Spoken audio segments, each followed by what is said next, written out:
Hunting of the Queen Mary. कहानी की शुरुआत में समंदर के बीचों बीच हमें एक शिप को दिखाया जाता है जिसका नाम होता है क्वीन मैरी, और ये वक्त होता है सन 1938 का, जहां क्वीन मैरी शिप के अंदर हमें एक कमरे में बहुत सारी लाशों को दिखाया जाता है। किसी ने इन सबको मार दिया। तभी यहाँ पर शिप का एक गार्ड आता है जो ग्विन नाम की एक औरत को ढूंढ रहा होता है। उसके सामने ग्विन आती है जिसकी हालत बहुत ज्यादा खराब होती है और तभी उसकी मौत हो जाती है। इन सबको मारने वाला और कोई नहीं बल्कि ग्विन का पति है जिसका नाम डेविड है। डेविड को पकड़कर एक कमरे में बंद कर दिया जाता है, लेकिन वहां पर डेविड की बेटी आती है जो उसे आजाद कर देती है। इसके बाद डेविड और भी बहुत सारे लोगों को मार देता है। इस दर्दनाक घटना के बाद क्वीन मैरी शिप को एक हॉन्टेड शिप कहा गया, क्योंकि जो भी पैसेंजर शिप में जाया करते थे उन्हें मरे हुए लोगों की आत्माएं दिखा करती थी, जिस वजह से कंपनी की और शिप की पूरी रेपुटेशन खाक में मिल जाती है। कई दशक बीत चुके हैं और आज क्वीन मैरी शिप को एक म्यूजियम के तौर पर इस्तेमाल किया जाता है। इसी शिप में एना नाम की एक लेडी अपने बेटे के साथ आती है। दरअसल वो इस शिप की रेपुटेशन को वापस लाना चाहती है, इसीलिए वो एक प्रोजेक्ट पर काम कर रही है जिसके तहत वो पूरे शिप को रिनोवेट करना चाहती है। यहाँ पर एना का हस्बैंड पैट्रिक भी होता है। हालांकि अब ये दोनों साथ नहीं रहते, लेकिन ये दोनों ही अपने बेटे से बहुत प्यार करते हैं। एना की शिप के कैप्टन के साथ मीटिंग होती है, इसलिए उसका हस्बैंड अपने बेटे के साथ शिप के निचले हिस्से में पहुंचते हैं तो पैट्रिक का बेटा उससे अलग हो जाता है। वो अपने पिता को आवाज देता है, लेकिन आसपास कोई नहीं होता। तभी उसके सामने जो लिफ्ट होती है वो अपने आप ही खुल जाती है और ऊपर से एक कार्ड गिरता है। वो उस कार्ड को लेने के लिए लिफ्ट के अंदर जाता है। वो देखता है कि एक फॉर्च्यून कार्ड है, पर इससे पहले कि वो कार्ड लेकर बाहर आता, लिफ्ट का दरवाजा अपने आप ही बंद हो जाता है और नीचे तय खाने में चला जाता है, जहां पर उसे ग्विन की बेटी की आत्मा दिखती है जो आज से कई साल पहले इसी शिप में अपनी मॉम ग्विन और अपने डैड के साथ ट्रैवल कर रही थी, जिसने अपने डैड को आजाद किया था और उसके डैड ने सबको मार दिया था। यहाँ पर ग्विन की बेटी की आत्मा गायब हो जाती है। एना का बेटा धीरे धीरे आगे बढ़ता है। वो एक पुल के पास पहुंच जाता है। वो इस बात से बेखबर होता है कि एक साया उसका पीछा कर रहा है। उसे एहसास होता है कि उसके पीछे कोई है, इसीलिए पलटकर उस साये की फोटो खींच लेता है। पर इससे पहले कि वो साया उस पर हमला करता, ग्विन की बेटी की आत्मा उसे धक्का देकर नीचे गिरा देती है। एना के बेटे के गले में जो कैमरा होता है उससे वो पुल पर ही लटक जाता है। वो साया उसे मारने के लिए आगे बढ़ता है, लेकिन तभी ग्विन की बेटी की आत्मा एक बार फिर से उसे खींचकर पुल में गिरा देती है। वहीं हमें शिप के कैप्टन को दिखाया जाता है जो देखता है कि वहां पर कुछ गड़बड़ है, इसीलिए वो पुल वाले एरिया में जाकर एना के बेटे को बचा लेता है। इस घटना के बाद एना का बेटा बहुत ज्यादा डर जाता है। वहीं शिप का कैप्टन एना को कहता है कि तुम्हारे प्रोजेक्ट को मंजूरी मिल चुकी है। हर वीकेंड तुम अपने हस्बैंड के साथ यहाँ पर आकर अपना काम कर सकती हो। जल्द ही पूरा शिप रेनोवेट हो जाएगा। कहानी यहाँ से एक बार फिर से पास्ट में जाती है, यानी कि सन 1938 में, जहाँ पर हमें डेविड, उसकी पत्नी ग्वेन और इनकी बेटी को दिखाया जाता है। डेविड ने अपने चेहरे पर मास्क पहना होता है क्योंकि पहले वो एक आर्मी ऑफिसर था और जंग के दौरान उसका पूरा चेहरा खराब हो गया था। डेविड और उसके परिवार को फर्स्ट क्लास में आने नहीं दिया जाता क्योंकि इन्हें यहाँ पर आने की इजाजत नहीं है। तभी डेविड को पता चलता है कि फर्स्ट क्लास में कपल डिनर करने आने वाला था, लेकिन अब वो नहीं आ रहा। डेविड उनके नाम से फर्स्ट क्लास में एंट्री कर लेता है और अपने परिवार के साथ डाइनिंग टेबल पर बैठ जाता है। यहाँ पर हमें पता चलता है कि डेविड की पत्नी फॉर्च्यून कार्ड देखकर लोगों का भविष्य बताती है।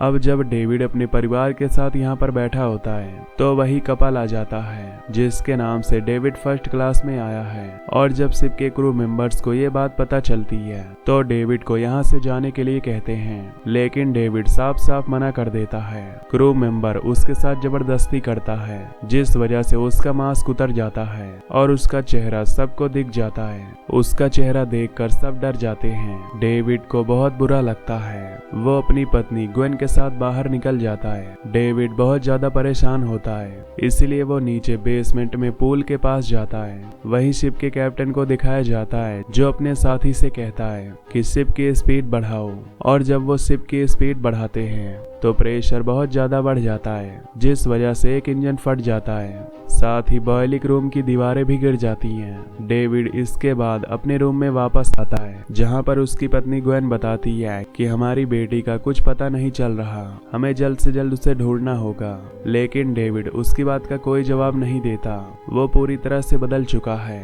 साथ ही उसके हाथ में कुल्हाड़ी भी होती है। वो वॉशरूम में जाता है। उसकी पत्नी को उस पर शक हो जाता है, पर इससे पहले कि उसकी पत्नी कुछ करती, वो वॉशरूम से बाहर आकर कुल्हाड़ी से उस पर हमला करके उसे घायल कर देता है। आसपास के रूम से कई लोग उस कमरे में आ जाते हैं, लेकिन डेविड उन सबको मार देता है। वहीं शिप के कैप्टन को दिखाया जाता है, जिसके पास उसका एक साथी आता है और डेविड के बारे में उसे बताता है कि डेविड ने कई लोगों को मार दिया है, लेकिन अब उसे पकड़ लिया गया है। पर कैप्टन की कुछ और ही परेशानी होती है, क्योंकि अब शिप का इंजन नहीं चल रहा, शिप में पानी भर रहा है। साथ ही कैप्टन अपने साथी को बताता है कि जब इस शिप को बनाया गया था तो कंपनी पूरी तरह से कंगाल हो गई थी, इसीलिए वो चाहती थी कि ये शिप लंबे टाइम तक चले, जिसके लिए कंपनी ने काले जादू का सहारा लिया और बॉयलिंग रूम की दीवारों के बीचों बीच एक आदमी को चिनवा दिया गया।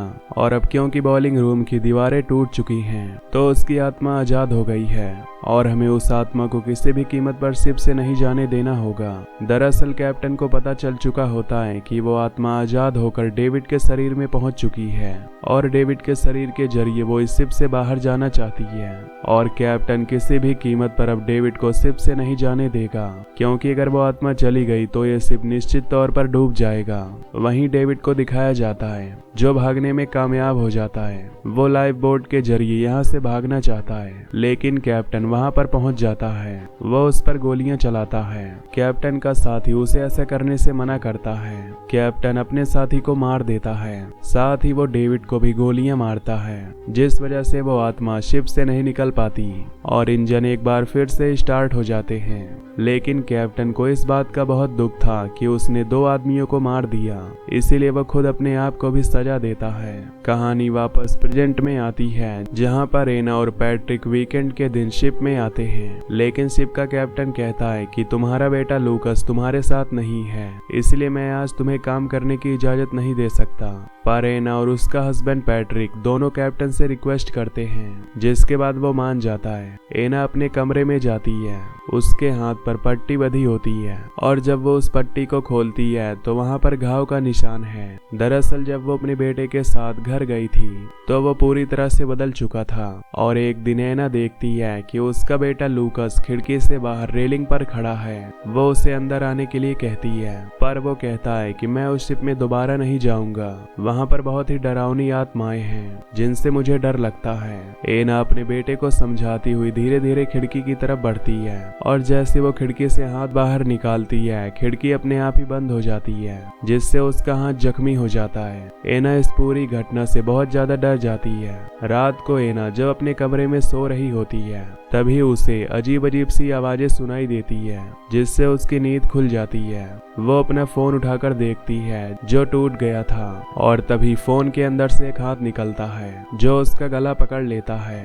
एना उस हाथ से बचने के लिए एक पेन उठाकर उस हाथ पर हमला करती है, पर हाथ गायब हो जाता है और पेन उसी के हाथ में लगकर उसे और भी जख्मी कर देता है। तभी वो अपने चारों तरफ देखती है, जहाँ पर बहुत सारी बॉडीज होती है। ये देखकर वो जोर जोर से चिल्लाना शुरू कर देती है। तभी वहाँ पर पैट्रिक आ जाता है, जो एना की ऐसी हालत देखकर डर जाता है। वो एना को शिप के पार काउंटर में ले जाता है और वहाँ पर एना उसे बताती है कि जब उसका बेटा खिड़की के बाहर रेलिंग पर था तो उसने उसके अंदर किसी और की आत्मा देखी थी, और ये आत्मा किसी और की नहीं बल्कि ग्वेन और डेविड की बेटी की थी, जिस आत्मा ने उनके बेटे को पूल के पास बचाया था।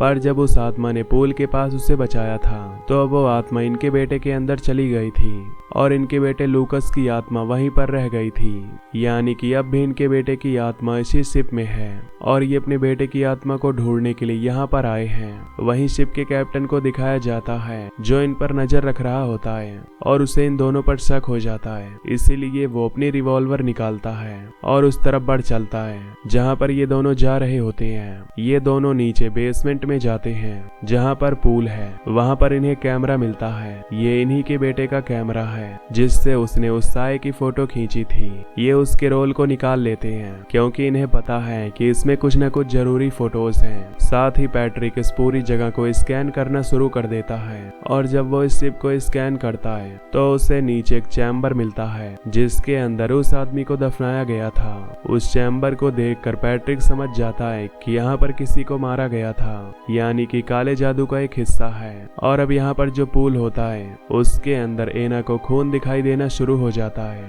तभी वो अपने बेटे की आत्मा को भी देखती है, पर इससे पहले कि अपने बेटे की आत्मा की तरफ बढ़ते यहाँ पर शिप का कैप्टन आ जाता है जो इन दोनों को रोक लेता है। दरअसल शिप के कैप्टन को शिप के बारे में सब कुछ पता होता है। उसे ये भी पता होता है कि इनके बेटे के अंदर ग्वेन और डेविड की बेटी की आत्मा चली गई थी और इसलिए उसने इन दोनों को यहाँ पर बुलाया था ताकि अपने बेटे के साथ यहाँ पर आए और वो एक बार फिर से ग्वेन और डेविड की बेटी की आत्मा को शिप में कैद कर ले। लेकिन ये अपने बेटे को यहाँ पर नहीं लाए। कैप्टन कहता है कि अगर तुम अपने बेटे को यहाँ पर ले आओ तो उसके अंदर जो आत्मा है मैं उस आत्मा को शिप में एक बार फिर से कैद कर दूंगा और तुम्हारे बेटे की आत्मा को तुम्हें वापस लौटा दूंगा। पर पैट्रिक साफ साफ मना कर देता है और उसे वो कैमरा रोल दिखाता है जिससे उसके बेटे ने फोटो खींची थी। वो कैप्टन से कहता है कि इस फोटो को मैं पूरी दुनिया को दिखाऊंगा और शिप की सच्चाई को सबके सामने उजागर कर दूंगा। इस बात से कैप्टन को गुस्सा आता है। वो उस पर गोलियां चलाता है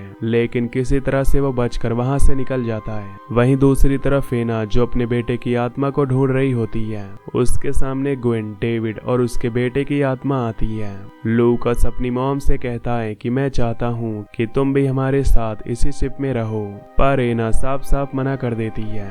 दरअसल अगर किसी भी आत्मा को इस शिप से बाहर निकलना है तो उसे एक शरीर की जरूरत है जिसके अंदर जाते ही वो शिप से बाहर निकल सकती है। अगली सुबह हमें दिखाया जाता है कि एना और पैट्रिक दोनों बहुत खुश हैं। दरअसल इन दोनों ने ग्वेन और डेविड की आत्मा के साथ सौदा कर लिया था जिसके मुताबिक इन दोनों के अंदर अब ग्वेन और डेविड की आत्मा है और इन दोनों की आत्मा इन्हीं के बेटे लूकस के साथ है। शिप से बाहर निकलने से पहले ये कैमरा रोल को डस्टबिन में फेंक देते हैं, पर जैसे ही ये शिप से बाहर निकलते हैं पुलिस वाले इन्हें पकड़ लेते हैं क्योंकि इनके ऊपर इन्हीं के बेटे के कत्ल का इल्जाम होता है। दरअसल जब इनका बेटा लूकस खिड़की के बाहर लटका हुआ था तो उस वक्त एना को पता चल चुका था कि उसके बेटे के शरीर में किसी और की आत्मा है, यानी कि वो उनका बेटा नहीं है। और ठीक उसी वक्त लूकस का पैर स्लिप हो जाता है। वो अपने बेटे को नहीं बचाती जिस वजह से लूकस ऊपर से गिर जाता है और उसकी मौत हो जाती है। और ये सब इनके नेबर ने देख लिया था